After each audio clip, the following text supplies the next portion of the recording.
Guys, welcome back to Hollywood Mechanic, or as also known, Ferrari of Newbury Park. Obviously not really, don't sue me, I don't want to cease and desist, but it seems to be all we're working on these days. And today, I'm so excited, we're talking about something that's not Ferrari transmission or PT related, and it is very, very spicy news. This has to do with a complete loss of brake pressure on some of the Ferraris, okay? It's going to be, you remember that recall about a year and a half ago, 24,000 Ferraris all the way back to the 430, where the brake reservoir cap was the problem? Never quite sat right with me. Like, why is the brake reservoir cap a problem? This is the new one, and the old one is a white one, okay? And one thing I noticed about these brake reservoir caps is that they're vented very low, basically straight to the atmosphere, which is very unusual for a brake cap because you need some venting, right? You need, for when you press the brake, here I'll show you, the pad gets worn away, which makes it thinner, which means the piston has to extend further, which means this is going to need more fluid, which means this has to drop, okay? Which means air has to get in there. But air is the enemy of brake fluid. If you look at the cap, it actually says, do not fill with, except for an unopened bottle, okay?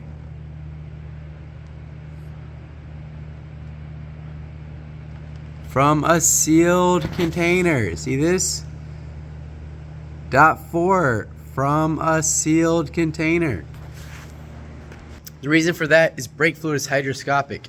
It attracts moisture. And you don't want moisture in your brake system because it gets hot and then it will boil and then it'll create air bubbles, which will create loss of brake pressure or fade. Now in this case, that's not what's causing the catastrophic loss of brake pressure some models are having. We'll get into that in a minute. But that's why you don't want direct vent to the atmosphere. And I recently had a car come in, a GTC 4 Lusso with 8,000 miles, a 2018, and the fluid was as black and gunked as I have ever seen. And the guy stays on top of his car in his maintenance. And the only difference between it and some of the other cars that I've been used to servicing was that it had the new reservoir cap. It seems that too much air and moisture is getting into that brake fluid. So why would Ferrari, a performance brand that cares about the braking, go to a almost directly vented to the atmosphere cap? I mean, the recall didn't make sense to me. Some vacuum could be in there causing a leak.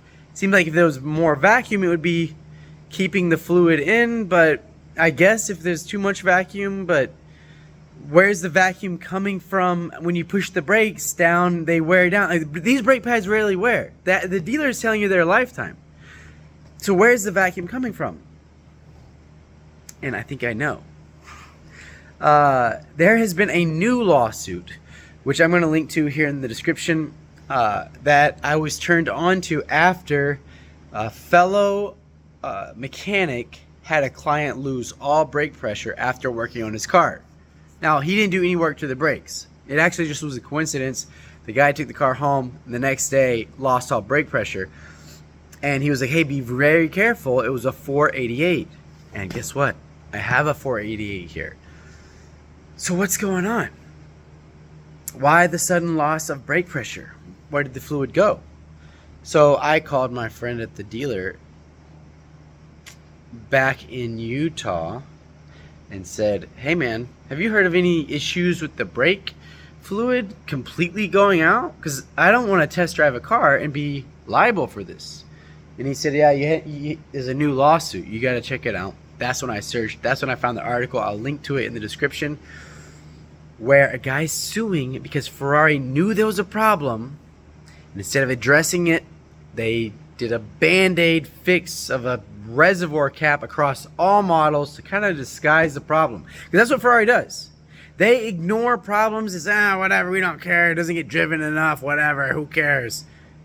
You want me to prove it to you? Okay, like right here. This is not braking surface. Remember 2 years ago I made a video about this. That's not where that's carbon fiber. This is braking and the pad goes right on it.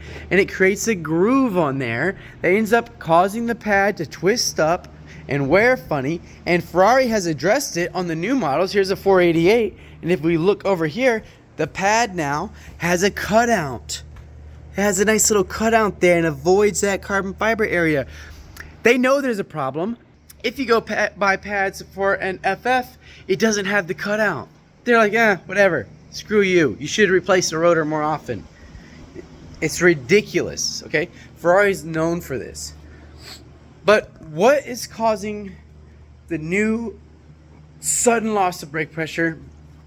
He said the brake booster is sucking all the fluid out of the reservoir, out of the master. It's pulling the seal off of the back of the master, and that's filling the brake booster up with fluid, which means the brake booster doesn't work, and which means the brake master cylinder no longer can create pressure when you're pushing the plunger down, and it's causing a sudden loss of brake pressure. It could be when the car's sitting for a while, you come back and you have no brake pressure, or it could be while you're driving it, which is what happened to my friend's client. Now, why? What's changed? Because the 430 was involved in that recall. It's the same system, but never heard of the problem with the 430. It's pretty old. We would have seen it by now. What has changed? Well, you can blame it on turbos. That's right. The EPA in your turbocharged cars, are they causing more lives to be lost, or are they saving lives? You see, when you use a naturally aspirated engine, you have engine vacuum that draws on the booster and assists you to brake. And that's what Ferrari's always dealt with. I mean, they haven't really run turbos since the 90s, right? But now with the new introduction of very high power cars with turbochargers, you can't run vacuum boosters off of the engine intake anymore because a turbo creates pressure in the intake. So what do? How do you get a vacuum booster to work? Well, you run a vacuum pump. Like my BMW X5 is twin turbo, so it has a vacuum pump on the back of the passenger side head that then creates vacuum. The cam spins a vacuum pump, creating vacuum, and the whole system has to be designed so that it works with this vacuum pump. But Ferrari, it seems, just added the vacuum pump and kept the master and the booster all the same, which doesn't seem to be ready to handle a constant stream of vacuum that, even when the car goes off, doesn't go away.